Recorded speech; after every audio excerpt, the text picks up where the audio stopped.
মরক্কোর বিপক্ষে ড্র করার পর হতাশায় ভুগছেন ব্রাজিল সমর্থকরা। অবশ্য পরের ম্যাচগুলোতে সবাইকে আনন্দে মাতাবেন আনচেলত্তির শিষ্যরা, এমন আশা তাদের। ডাচদের সাথে ড্র করায় আক্ষেপ বেড়েছে এশিয়ার পরাশক্তি জাপান সমর্থকদের। আর জার্মানির কাছে বড় ব্যবধানে হারলেও বিশ্বমঞ্চে খেলতে পারার আনন্দে মেতেছেন ছোট দেশ কুরাসাওয়ের মানুষ। বিশ্বকাপে এফ গ্রুপের ম্যাচে নেদারল্যান্ডস জাপান ম্যাচ দেখতে জাপানের রটারডামে কেন্দ্রস্থলে জড়ো হন হাজারো ফুটবল ভক্ত। 4 গোলের নাটকীয় ম্যাচটি শেষ পর্যন্ত ড্র হয় 2-2 গোল সমতায়। পাবলিক ভেন্যুতে বড় পর্দায় দেখা ম্যাচের প্রতিটি গোলে উদযাপন করেছেন দেশটির নাগরিকরা, কিন্তু ম্যাচ শেষে ফলাফলে বেশ হতাশ হয়েছেন তারা। আগামী 20 জুন মন্টেরিতে তিউনিসিয়ার বিপক্ষে খেলবে এশিয়ার দেশটি। ভক্তদের আশা পরের ম্যাচে পূর্ণ পয়েন্ট পাবে সূর্যোদয় দেশটি।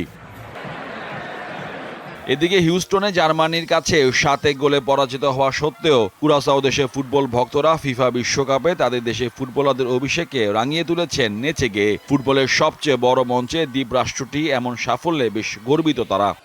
ফার্ম ফ্রেশ পাস্তুরিত তরল দুধ। আমরা হেরেছি, কিন্তু আমরা জিতেছি, কারণ ব্রাজিল 7-1 গোলে হেরেছে এবং কুরাসাও একটি ছোট দল হয়েও জার্মানির কাছে একইভাবে হেরেছে। আমাদের জন্য আমরা জিতেছি।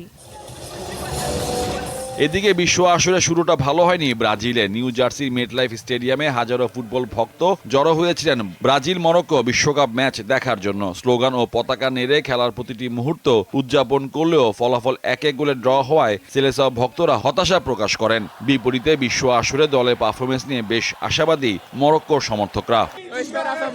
আমি আরো ভালো একটা ম্যাচ আশা করেছিলাম। অনেক সহজ সুযোগ নষ্ট হয়েছে। খেলোয়াড়দের উদ্দেশ্যে বলতে চাই, ঈশ্বরের দোহাই, ষষ্ঠ শিরোপার জন্য খেলতে হবে। দলের ওপর আস্থা রেখেছিলাম এবং একটি শক্তিশালী পারফরমেন্স আশা করেছিলাম। সবটাই পেয়েছি। খেলার এই শৈলী নিয়ে তারা অনেক দূর যেতে পারে, এমনকি শিরোপাও জিতে নিতে পারে। 20 জুন হাইতি ও 25 জুন স্কটল্যান্ডের বিপক্ষে মাঠে নামবে ব্রাজিল। আর মরক্কো 20 জুন স্কটল্যান্ড ও 25 জুন মুখোমুখি হবে হাইতির। মোহাম্মদ হাসিব, দীপ্ত স্পোর্টস।